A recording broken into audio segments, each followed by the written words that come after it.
for today's video. So, ayan, at kasama natin si Bunso dito sa ating babuyan sa ngayon dahil wala siyang pasok. So, ayan, at na-enjoy niya yan every time napumunta siya dito. Kaya lang minsan hindi ko siya sinasama kasi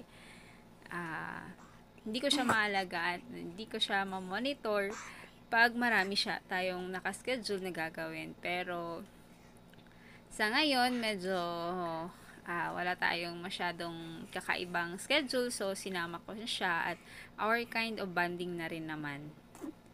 At natuturuan din siya sa mga farm chores at kahit papaano nakaka-adjust na siya sa baho, sa amoy. So, ayan, wala nang arte-arte. So, ayan, at siya na yung ating future farmer soon. So, yan lang po. Bye-bye!